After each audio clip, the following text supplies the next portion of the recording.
Carissimi, guardate che roba! È lunghissimo, non mi c'è sta dentro la cucina. Questa è la classica cucuzza siciliana, ovvero la zucchina lunga siciliana. Devo essere sincero, io fino all'anno scorso, quando sono stato a Palermo, non l'avevo ancora mai vista.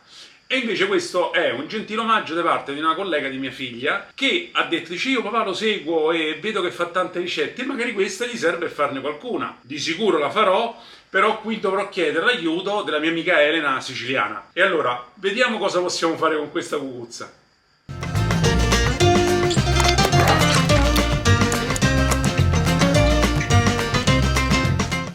Allora, io ho sentito la mia amica e a dire la verità di ricette me ne ha date un'infinità, però a questo punto devo scegliere qualche cosa e ho fatto anche il sondaggio sia sulla community che su Instagram mettendo 3 opzioni, se le volevate stufate, fritte o ripiene. Alla fine fritte e ripiene sono quelle che sono andate per la maggiore, stufate un pochino di meno, ma siccome la cucuzza è veramente tanta perché avete visto quanto è grande, ne ho fatte tutte e 3. E allora, vediamoci queste ricette e poi ne parliamo alla fine. Allora, chiaramente ne prenderemo una parte, non la potremo prendere tutta. Cosa facciamo? Allora, intanto la andiamo a spuntare. Questa particolare zucchina va pelata con il pelapatate in maniera molto sottile, proprio per togliere solo la parte più esterna. Ecco, facendo così.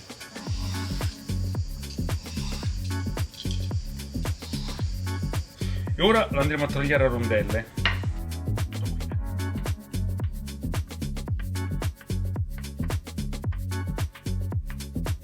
Allora prendiamo 2 spicchi d'aglio e li andremo a tritare, però io prima di tutto gli tolgo l'anima interna. Lo faccio sempre perché la parte meno digeribile, quella più fastidiosa, è quella che crea anche l'alido cattivo. E poi andiamo a tritare l'aglio. Ok, adesso mettiamo l'olio in padella e anche l'aglio. Una cosa importante, quando fate questo lavoro, soprattutto quando l'aglio è tritato finemente, mettetelo sempre a padella fredda e a fuoco molto basso, in modo tale che si scioglierà nell'olio, prenderà il profumo, non si brucerà. E insieme metteteci anche qualche gambolo di prezzemolo. Bene, sono passati un po' di minuti, l'aglio ha preso colore, adesso ci andiamo a mettere le nostre zucchine. Andiamo a salare, a pepare.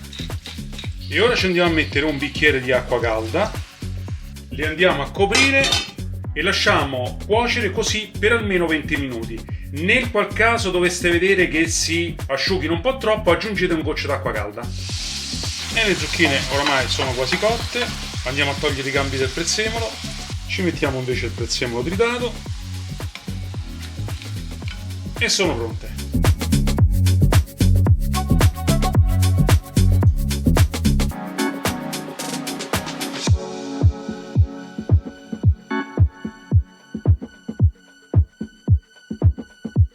Allora, per fare le barchette andremo a prendere chiaramente la parte meno larga della zucchina e cercheremo di prendere, ecco, una dimensione che siano 7-8 cm circa, in modo tale che poi le taglieremo a metà e faremo le barchette. Andiamo a tagliare a metà le nostre zucchine, poi andremo a incidere la polpa in questa maniera, la andremo a scavare. Procediamo così anche con le altre.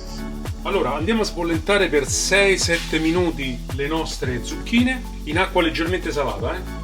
Allora, per il ripieno abbiamo bisogno delle patate lesse, dei filetti d'acciuga, pan grattato, capperi tritati, un uovo, tonno sgocciolato sott'olio, ovviamente sale e pepe e prezzemolo. Allora, insieme alle patate ci andiamo a mettere il tonno, che andiamo anche a sbriciolare, i filetti d'acciuga, i capperi, e diamo intanto una prima mescolata. Ora andiamo a mettere pepe, il sale, l'uovo e il pan grattato e il prezzemolo tritato. E adesso mescoliamo tutto quanto.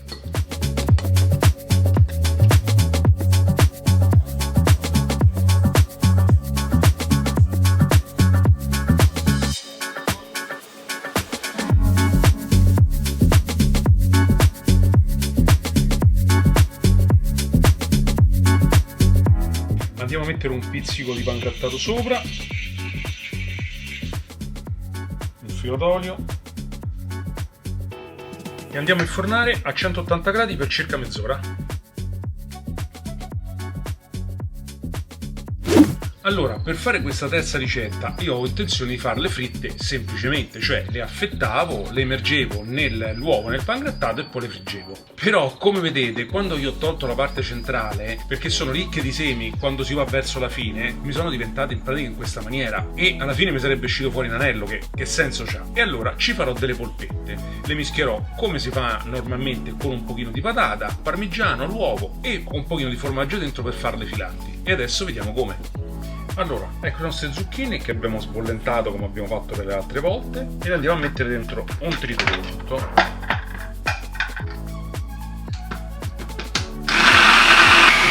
Abbiamo messo le nostre zucchine tritate in una ciotola. Mettiamo anche la patata lessa, che chiaramente abbiamo schiacciato in precedenza. Mettiamo il sale, il pepe, un pochino di prezzemolo, l'uovo, il parmigiano e il pangrattato e mescoliamo.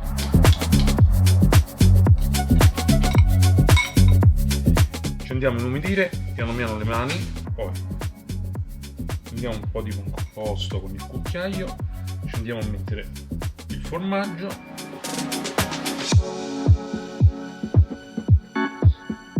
e formiamo delle polpettine. Proseguiamo così per tutti gli altri.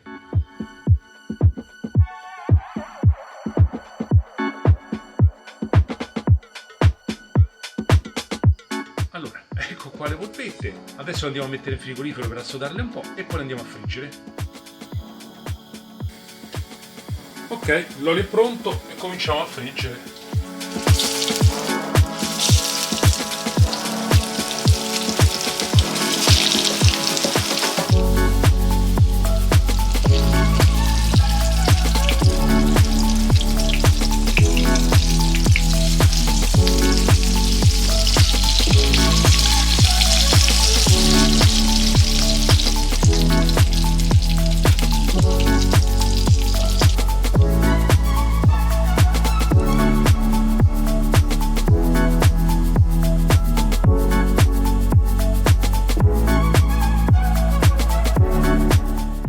Siamo arrivati alla fine. Come avete visto sono 3 ricette molto semplici, non ci vuole molto per farle e vi posso dire, anche se mi hanno fatto vedere l'assaggio, sono veramente molto gustose. Poi ha questa particolarità la cocuzza che va pelata perché la buccia è veramente tanto spessa. E poi una cosa importante, quando si arriva verso la fine la parte centrale è ricca di semi e sono anche belli grandi, quindi vanno tolti completamente. Ecco perché per farla fritta ho dovuto fare le polpette, però vi posso assicurare che sono venute benissimo. Detto questo, io spero che le ricette vi siano piaciute. Per quello che riguarda gli ingredienti li trovate qui sotto nell'info box. Se avete modo di provarle con le zucchine normali o se trovate intorno una cocuzza siciliana, fatemelo sapere nei commenti, mi raccomando. E come al solito io vi ringrazio, vi ricordo di iscrivervi al canale se ancora non l'avete fatto, condividete le ricette se vi sono piaciute e ci vediamo al prossimo video. Bacioni!